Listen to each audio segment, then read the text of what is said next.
My sister and parents told me firmly, "You can't stay here anymore. Please leave the place where you work from home. You're just depending on us." They didn't want me and my dog around anymore.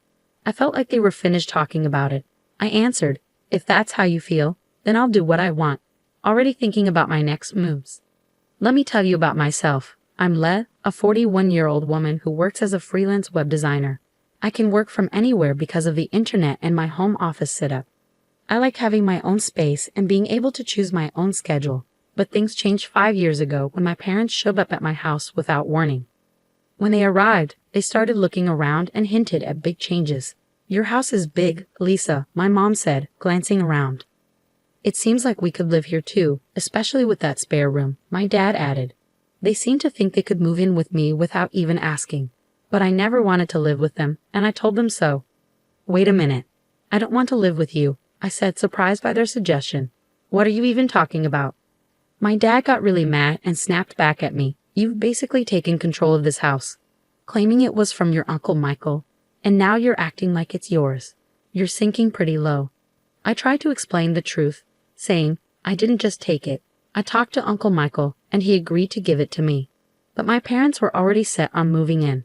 They said, "Our old house is falling apart, and we can't stay there anymore." Since my mom didn't work and my dad's job didn't pay enough for big repairs, they felt like they had no choice but to move into the house Uncle Michael left me. I felt stuck because I didn't want to leave my parents with nowhere to go, so I reluctantly let them move in. But once they were settled, they started making snarky comments. They teased me saying, "Hey, Lisa, you're in your 40s now. When are you going to settle down?" They always brought up my single status. I'd tell them I love my job and I'm happy with my life. But they and others kept worrying about my love life, thinking I should do what my sister did and get married. But my sister's married life wasn't all smooth sailing either. Still, I wasn't bothered by their comments. I kept telling them that I'm happy with how things are. But one time, my mom overheard our conversation and jumped in. "Don't talk about your sister like that. She's married and has a stable job," she interrupted. I defended myself, saying, "I might not be married, but I have a good job too." But my mom didn't buy it. She kept criticizing me, saying, "You're always on your computer. Are you even making money legally?" I stood my ground, saying, "I earn my money honestly through my work. You don't need to worry." My mom didn't like my answer and scolded me, saying, "How dare you talk back to me? You're nothing like your sister." Being compared to my sister by our parents was something I was used to. She worked in an office temporarily while I chose to work from home. Even though I knew our parents might not understand working remotely, it still hurt to be put down all the time. One day, while I was cooking dinner, the doorbell rang unexpectedly. I was surprised to find my sister Carol there, carrying a lot of luggage. "Hey Carol, what's up?" "It's been a while," I said, surprised by her sudden visit. "I know it's sudden, but I'll be staying here from now on," Carol said urgently. I was confused and said, "Staying here?" "I didn't hear anything about this," Carol explained. "Didn't Mom and Dad tell you? I got divorced, so I'll be staying with you now." Even though I was shocked at first, I tried to be welcoming and didn't show my surprise. Carol went upstairs and claimed an empty room as hers. My parents supported her, and I couldn't say anything against it. After that, my stress levels went up. Carol, since her divorce, had quit her job and spent her time gossiping about me with our mom. "Mom, do you like this dress?" Carol would ask, showing off something she bought. "Oh, it's lovely, Carol. You look so pretty," Mom would say. Then Carol would turn to me and say, "What do you think? It's not something Lisa would wear, right?" They kept watching me closely and saying mean things, but I chose not to let it bother me. Even though I wanted to snap back at them, I didn't. I realized that if I reacted to their mean words, it would only make things worse. So I stayed strong and didn't let their teasing get to me. One day, I decided to focus on my own happiness no matter what others said. Then something amazing happened. My close friend got 4 cute puppies. This changed everything for me. When I saw those adorable pups, I instantly fell in love. I thought carefully and decided to adopt a tiny black Chihuahua from the litter. I named him Charlie. Charlie was full of energy and mischief, with big, shiny eyes and a tail that wagged like crazy whenever he saw me. I had always wanted a Chihuahua, and having Charlie with me brought so much joy, especially since I often worked from home. His company made my days much brighter. I'm calling you Charlie from now on, okay? Woof. I told him, sealing our bond. I was so excited about bringing Charlie home that I didn't talk to my family about it. But it was my house, and I was the one taking care of Charlie, so I didn't think they would mind. When I introduced Charlie to my family, my parents and sister Carol weren't happy. They hadn't known I was planning to get a dog, and they didn't like the idea of potential dog smells in the house. They made it clear they weren't pleased. "We had no idea you were getting a dog," they said. "Don't dogs smell?" "I hate bad smells," someone added. "Lisa, how could you bring a dog home without talking to us first?"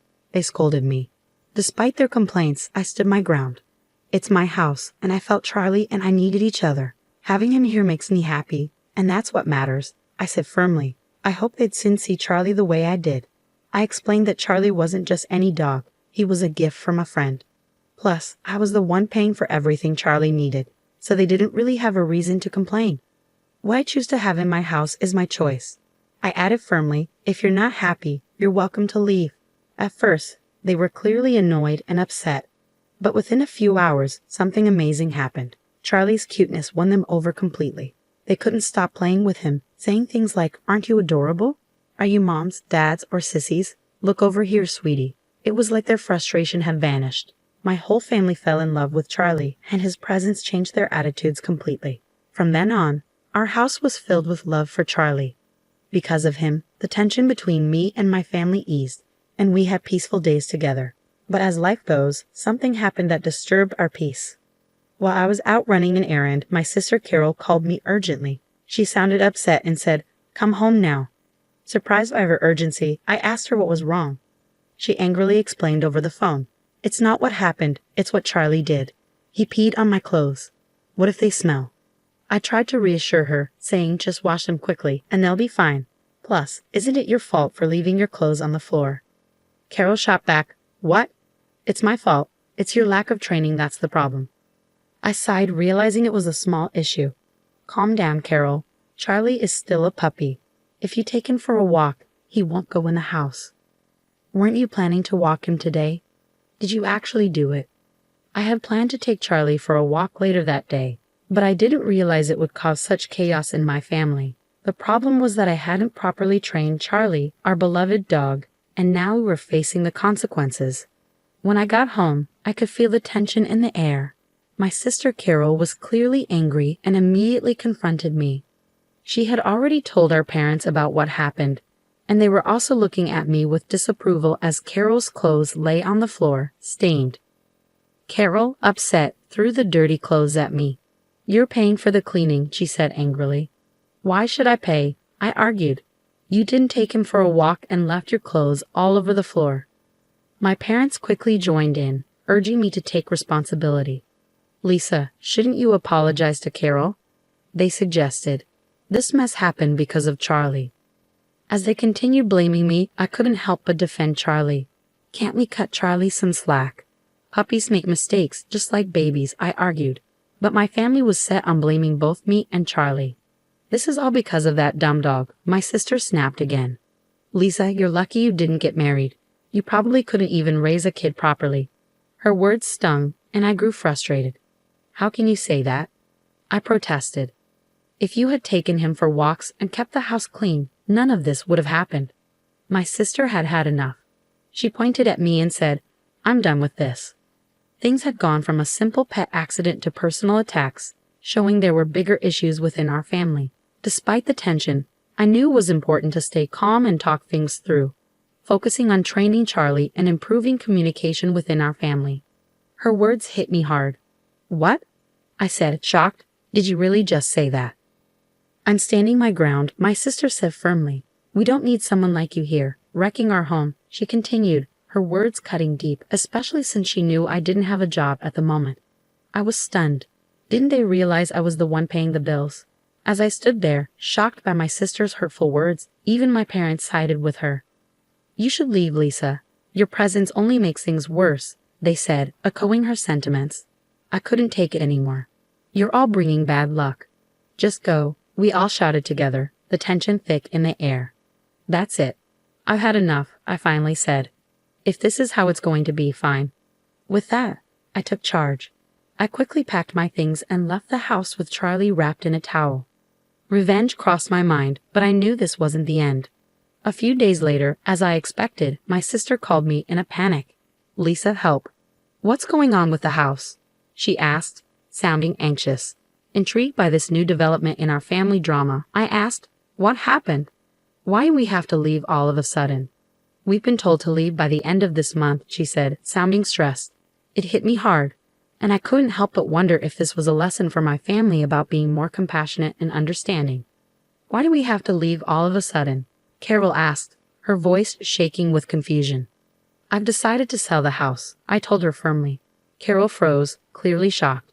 "You can't do that. It's not your decision," she said, trying to process what I'd just said. "The house officially became mine a month ago," I revealed, a fact I hadn't shared until now. "Uncle Michael gave it to me, and the title is in my name." "You're joking, right?"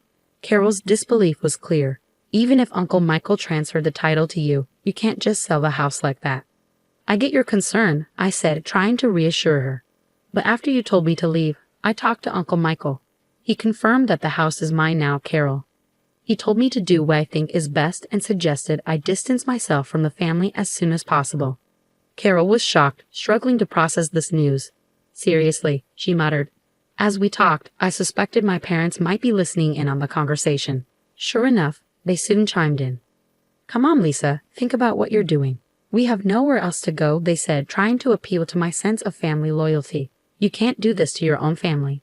If you're a good daughter, you'll respect your parents," they added, their tone quiet but firm. "Respect? What are you even talking about? You've always favored Carol over me. And who do you think has been supporting you for the past few years? You had nowhere else to go, so I reluctantly let you stay with me," I fired back, my frustration boiling over. My parents were stunned into silence by my strong response. Without waiting for them to say anything, I thought about what my decision meant, ready to set the boundaries that were long overdue. "Who treated me and Charlie like unwanted guests and kicked us out?" "You did, didn't you? Trying to kick out the original resident is shameless." My father's voice filled with desperation. He said, "Please, Lisa, help us. We're sorry." But I had had enough. "I don't care. Figure it out yourselves," I said firmly. With that, I ended the call abruptly and blocked all contact with my family. Charlie, my loyal friend, looked up at me with concern. I hugged him tightly and whispered, "I'm sorry, Charlie, for shouting. Everything will be okay now. I'll protect you." I felt relieved that I had saved Charlie from a family that mistreated him. In the days that followed, I heard that my parents and sister had to leave the house at the last minute, despite trying desperately to hold on to it. With my father's low income and my unemployed mother and sister, they couldn't keep up a decent life. There were rumors that my parents pressured my sister to find a job, and their relationships worsened every day. I wasn't interested in their situation, but it was clear their lives had gotten worse since I left. It felt like they were facing the consequences of their actions, and I couldn't help but feel a bit vindicated. Meanwhile, I was living happily in my new apartment where pets were welcome. I could work as I pleased without complaints, and all my earnings were for me and Charlie. I was genuinely happy with my life. "Charlie, let's go to the dog park today," I said with a smile. Charlie seemed happier too, maybe because that noisy family wasn't part of our lives anymore. From then on, I was determined to protect Charlie and live a peaceful and happy life together.